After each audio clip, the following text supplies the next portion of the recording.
The word church for me was a building. Abby? And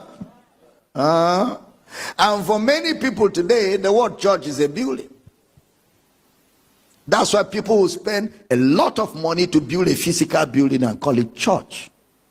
Meanwhile, God has never lived there.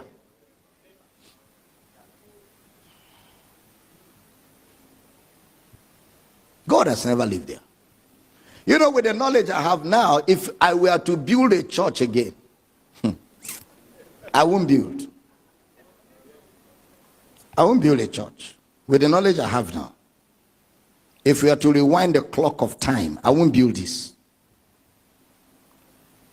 I'll build a shopping mall, rent out all the shops, make money, put a conference room inside, make money. Then church will use it once a week.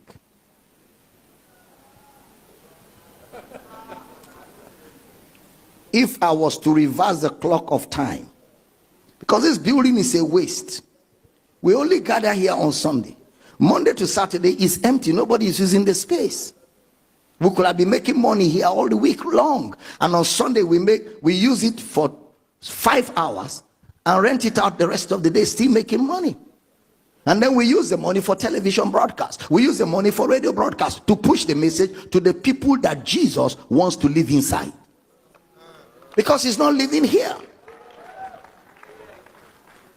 Jesus is not living inside this building. Jesus only came into this building when we came. When we live now, Jesus is out of this place. I feel like I'm teaching here.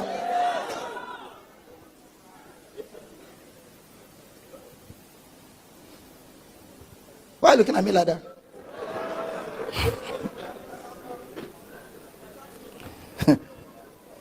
Somebody said, don't break that table. Not only break, I will burn it to ashes. He doesn't live in buildings. He doesn't live in buildings. For the first 1,000 years of the church, go and study church history, there was no building called church. For the first 1,000 years of church. So buildings called church are our innovations. Because from the book of Acts right to 1,000 years of the church of Jesus on earth, nobody owned a building called church. They went to the synagogues. They went to the temple, which were public spaces like town hall. Like town hall. They met there on Saturdays, and after that they left. And the synagogue was used for other things. Have you not read where Jesus came and they were buying and selling inside? So that means the synagogues were used for buying and selling when it was not Sabbath. So why did Jesus drive them? Because he was teaching a lesson.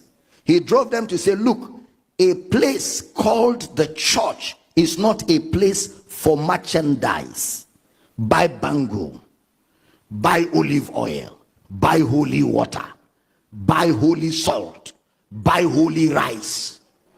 Dr. Gabriel, is it not me and you that went to Uganda? They told us that their church is selling holy tomatoes, holy rice. If you buy any rice in that town that is not from that church, it's not holy. So everybody is buying holy rice in bags, holy tomatoes in bags. Business center in Uganda. My house shall be called a house of prayer for all nations, but you have turned it into a den of thieves, a place of merchandise. I'm teaching good.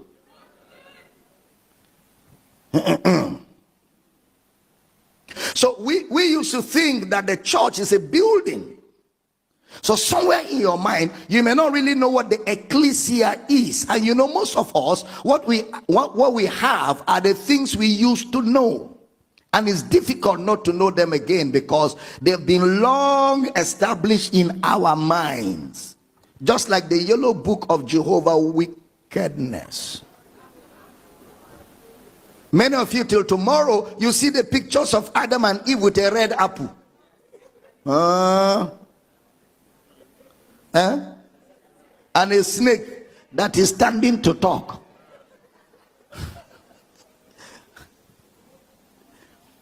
You see, how Moses broke the 10 commandments. All in that book. Teaching good? And so for some of us, that formed our theology. So when Abel Damina says there was no tree and no eating in the garden, yeah, Jehovah Witness picture comes back to your mind. You say, Damina, heresy.